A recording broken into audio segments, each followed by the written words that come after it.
बहुत से आर्टिकल्स मैं पढ़ रहा था कि बहुत एक हो हल्ला हो रहा है कि आप D glam character. But I think D-glam, ये अपने I've gone according to what the role is.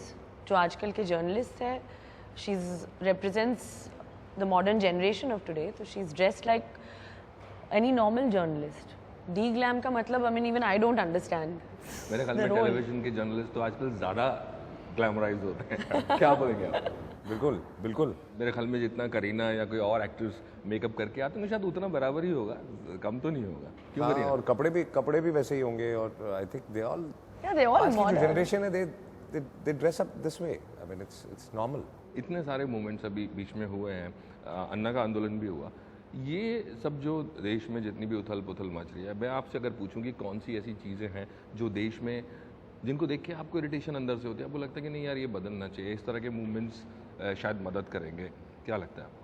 नहीं, आप सुबह का अखबार पढ़िए तो उस दिन आपको कोई ना कोई चीज़ ज़रूर परेशान करती है। हालांकि एक नहीं 10 ऐसी चीज़ें होंगी जो परेशान करती हैं।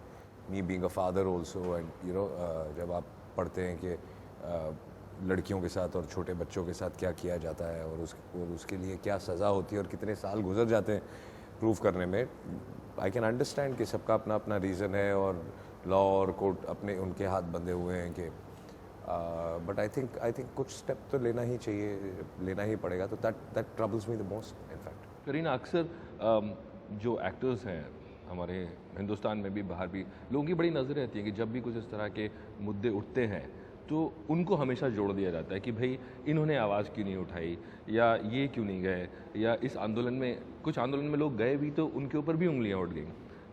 आपका मानना क्या है कि एक्टर्स की सोसाइटी के लिए कोई एक रिस्पॉन्सिबिलिटी है, उनको भागीदारी करनी चाहिए, भाग लेना चाहिए? Our responsibility is to entertain the audience, and we are not politicians. I'm talking on behalf of myself. I'm an actor, and मेरा काम है लोगों का दिल खुश करना, entertain करना, चाहे वो गाने हो, डांस हो, जैसे जैसे अलग अलग किस्म के रोल्स हो। But I don't think, yes, we are socially responsible in some way, but if tomorrow I play a killer's role, that doesn't mean I become a killer. So if I perform on an item song, it doesn't mean I'm trying to put anybody down. और अगर आप personally responsibility की बात कर रहे हैं तो we all responsible, लेकिन यू नो कई सिचुएशंस में हमारे हाथ ऐसे बंधे होते हैं कि हम जो भी चीज़ कहना चाहते हैं कह सकते हैं। आई थिंक हम उसी मीडियम के थ्रू कह सकते हैं जो हमारा काम है, वो फिल्में हैं।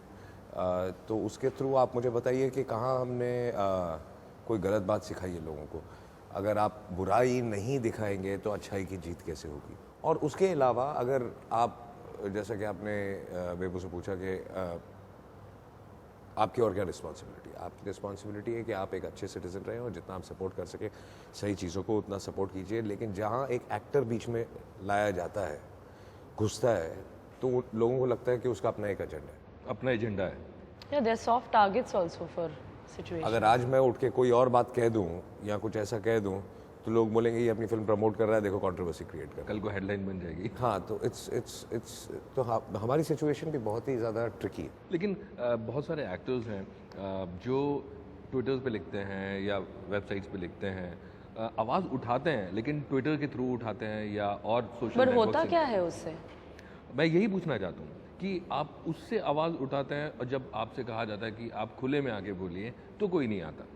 बिकॉज मैंने आपको ये जवाब दिया, इसका जवाब यही दिया क्योंकि तकलीफ यहाँ आती है कि सबको लगता है कि इसका अपना एजेंडा है, अपना इशू है। नाम नहीं लूँगा, बट पहले भी ऐसे हो चुका है कि कई एक्टरों ने आवाज़ उठाई है और उनके साथ क्या क्या हुआ वो भी आपको मालूम है। तो I don't think that we can go that route, but इतना हम ज़रूर कर सकते हैं कि जो हमें गलत लगता है वो हम ट्विटर के ज़रिए और इसके ज़रिए, बिकॉज ट्विटर भी आज एक बड़ा माध्यम है और आप लोग भी पिकअप करते हैं और आपको भी हमारे पॉइंट ऑफ व्यू मिलते हैं वहाँ से, और अगर आपको ऐसे लगता है कि सही है तो आप भी उसे चलाते हैं। तो I think it spreads, word spreads. और आज के ज़माने में जो नई जनरेशन है, आज बदलाव कौन लाएगा? नई जनरेशन लाएगी, जो पढ़े लिखे लोग हैं, जो आज का यूथ है वही लाएगा। वही कल को जो भी चेंज देश में होगा वो इस माध्यम को फॉलो करते हैं। आपने कभी अपने ज़माने में जब आप बड़े हो रहे थे और कॉलेज में थे, आपने कभी इस तरह के मूवमेंट्स में हिस्सा लिया?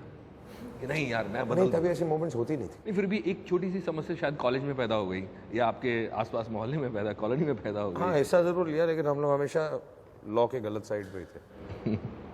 हाँ, बट ऐसा कुछ नहीं है कि ऐसा कुछ गलत हो गया और हम सब ने एक स्टैंड लिया और एक रेवोल्यूशन खड़ा किया। करीना, आपने कभी झंडा ऊंचा किया कि चलो यार मैं अगुवाई करती हूँ और मैं आप लोगों की नेता बन जाती हूँ? कभी आपने नहीं, कभी ऐसे सोचा नहीं है कि I've College never time में even भी- thought, नहीं, कभी नहीं किया? it's quite naughty actually.